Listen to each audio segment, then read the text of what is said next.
Krishna is fighting against that ignorance, verse after verse, example after example. Ultimately, it is Krishna's love that won Arjuna over. He cannot comprehend what the teacher is saying, but this much he can sense that the teacher is trying very hard. If the teacher is trying so hard, let me listen. So the Bhagavad Gita is such a real and captivating story.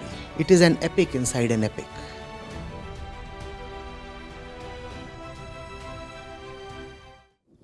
Pranam sir, I am Ram Surendra Singh, a research scholar from Mathematics Department.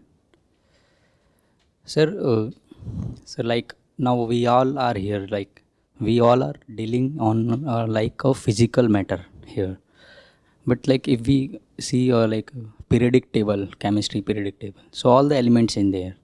And if someone know like how to play with that element, they can all create like the whole universe in that. Just a matter of some addition of electron and some less electron in that present, everything is same. Sir, if we go like on below that, then it is like everything is proton, electron and neutron. And again we go down, so it's like quark. So you are also like a quark, we are also like a quark. Everyone is quark, some with positive charge or some charge is different.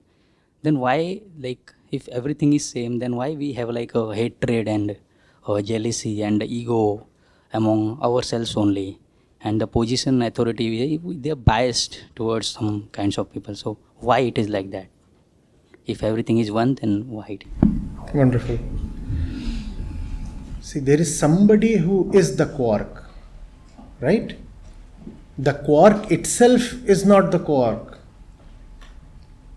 Does a quark ever say, I am a quark? Does an electron or a proton ever declare its identity?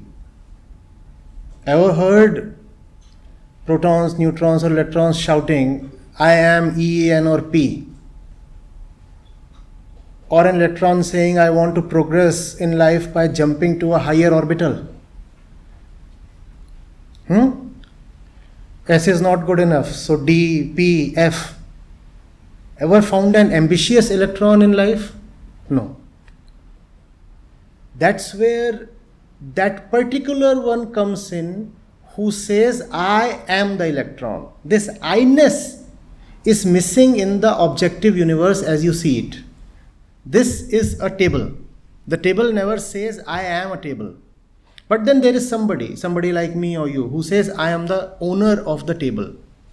Now the table has an active identity. Now there is somebody who is identified with the table. So while objectively, as you see it, it might be true that each of us is just the elemental particles or waves. But then where is consciousness in this statement? What is consciousness? That which declares I-ness. I, right? So you said, if we all are same in terms of our elemental, fundamental constitution, then why do we fight with each other? Why is there strife or hatred or differences? Because the one who is the quark is not satisfied being the quark. You are somebody. Are you okay with being what you are right now? No, you are not okay. He is somebody, she is somebody. None of us are contented. We are identified with something material like the quark or the table or the BMW car. They all belong to the same dimension in terms of their materiality. Right? We are identified with something. I am a man, I am a woman, I am a student, I am a topper, I am a laggard, I am rich, I am poor, I am handsome, I am short, I am knowledgeable, I am a seeker, I am a good sports person. Irrespective of what you say about yourself, including I am a quark, you are not alright being what you are. You declare you are a billionaire. Does that satisfy you fully? That does not. Or you could turn very knowledgeable and declare, I am a quark. Does even that satisfy you fully? It does not. So we are not happy being what we are. We want to be something else. We do not know what we should become so that we can be happy and satisfied. Right? Each of us is trying to become something. Each of us is trying to become something. Nobody is stable, contented, relaxed, retired, absolutely at peace, being where he or she is. So there is that constant inner dissatisfaction and lack of fulfillment. We want to be somewhere, we try hard to be there, and we find that our efforts are going fruitless. So there then is frustration within. Then there is somebody else sitting next to me. This person too is an object that can be potentially used by me so that I become somebody else, right? For example, you are a boy and a girl is sitting next to you. How do you become a boyfriend from a boy? You are a mere boy. And there's a girl sitting next to you. How now do you become? The important word is becoming. Now, how do you become a boyfriend from a mere boy? For this, you will have to use the object sitting next to you, the girl. Once the girl agrees, you find you have graduated to being a boyfriend from just being a boy. So now you have to use that object next to you. That object is a conscious being. That object has some will of her own. But for you to satisfy your urge to become somebody else, you'll have to use her and objectify her. And she may not want that. And then there is conflict. Are you getting it? Let's say all of you are participating in some kind of quiz contest here. And there is a trophy to be taken. Let's say this is the trophy. This has I am Ahmedabad written on it, right? So not too bad as a trophy. And this is waiting here to be captured and taken home. All of you think that if you become, note the word, become. All of you think that if you become the holder of this trophy, that will give you satisfaction. That's how it happens, no? But can all of you become the owner of this trophy? No. One of you will take it home and the others will, probably smolder inside. So then there is conflict. Becoming, therefore, you see, begets conflicts in a lot of ways. Whatever you are currently, since that is not sufficient, so you want to become somebody else. And the entire process of becoming is a process of conflict. Unfortunately, instead of understanding where we stand, our education system, our social system, the entire culture gives a lot of importance to becoming, which is a game of ambition. So all of us want to reach somewhere. No, you have targets in life and you are hustlers, you want to be quickly reached there. Is that not what we want? There is a place, and if it is to be reached, I better reach there fast. Now I do not know where I am standing. How do I know where I need to reach? Is that logical enough? And if you do not know where to reach, how do you know the path to take? When you want to reach somewhere and you set your GPS, it asks for two things. What are the two things it asks for? It asks for the place you want to go to, and also there is something called your location. Remember that? Remember that? In the Maps app, your location. If you do not know your location, can any map in the world help you? When it comes to your physical location, the satellite suffices. The satellite will tell you what your location is even if you do not know. But when it comes to your mental station, where you are as an individual here inside, no GPS or app or satellite can help you. That you have to know. And only when you know where you are, then you can know where you need to reach. Is this getting too heavy or too fast for you? Do you see how we are going? We all are carrying identities, and each of these identities comes from identification with a certain object, right? So when you say, for example, you are a boy, what is the object you are identified with? The male body. Since you say, I am the male body, so you entitle yourself to say, I am a boy. Right? When you say, I am rich, for example, there is some object you are identified with. What is that object? Money. Tell me of something else. Give me an identity statement. Give me an identity statement, please. I am a Hindu. There is something objective you are identified with. In religion, there are books, there are practices, there are beliefs. All these are objects. You understand an object? Anything worldly that you can talk of is called an object. That's the definition.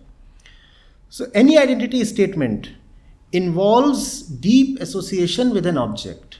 And that's the reason why the entire world is running after objects. That's why there is so much crowd in shopping malls, because they carry a lot of lucrative objects. And we are hungry inside, not physically but mentally. We need something to associate ourselves with, something so lovable that it will give us a final satisfaction. Nothing gives that to us. So we continue to run without ever coming to a halt, and ultimately we find that our days are over and we are dead. The entire life spent in hustling without ever really reaching. Do you see this? This that we are within, that is hungry for satisfaction, you could call as the ego or the mind or the consciousness. These two are not exact synonyms of each other, but for your purpose as beginners, it suffices to take them as one. The ego, the mind, or the consciousness. That's the hungry thing inside. So whenever you say, oh, we are, just a quark or panchabhut, I'm just the soil, that's not really right to say. Because if you are just material, then the material exists even after death. Does it not? Does the weight of a person change immediately upon dying? The material exists even then. Surely there is something beyond the material that you are. Something beyond the material that looks through these material eyes. The eyes are material, but there is something beyond material within that is looking out through the eyes. Can pure material ever love? Can material cry? Can material deeply long for something? So all right, the body is material, but then there is something within that is not material. It is not material, but it is heavily discontented. It is unfulfilled and it wants fulfillment, and it does not know how to get there. So in its lack of knowledge, what does it do? It tries all kinds of material possible, including narcotics, drugs, because they too are just objects, substances, no? So you try even that. Say, maybe this will satisfy me, maybe that will satisfy me. Money might satisfy me, entertainment, excitement, drugs, knowledge, power, sex, sports, whatever, you name it. Man has tried everything. Tourism, wanderlust. Are you getting it? It is extremely important to study that which you really are, a thirsty consciousness. While walking in, I was discussing the Honorable Dean here, that entire education system is focusing exclusively on objects. We know so much about, for example, this mic. We know not a thing about the consciousness that speaks to this mic. We know about the eyes. We have studied this piece of flesh brilliantly. We know all about its anatomy. We can cure most of its diseases, and we can also replace the retina, for example, and we have goggles, we have specs, you name it. And we have extensions of eyes called massive telescopes that can look deep into the space as well. Those are just extensions of eyes. So Objectively, we know so much, but we do not know a thing about the one who looks out through the eyes. Tell me, who is the one taking in information through the eyes? Who is the one? Do we know him? Not that he is male. This is just a way of saying. Please tell me, who is the one so eager to look out through the eyes that the eyes keep rolling continuously? Are the eyes ever stable? The eyes are looking this way, that way. What are the eyes really looking for? Our education system puts no emphasis on that. So the result is that we know a lot about the objective world, but we know very little about ourselves. Now, fortunately, or perhaps unfortunately, we are standing at a point where we have to fulfill our mental needs. And if those mental needs are not wisely fulfilled, then we'll go bonkers, as we already are, and there would be massive destruction that you are already witnessing in the form of climate change, biodiversity loss, mental disease epidemic, and many other things.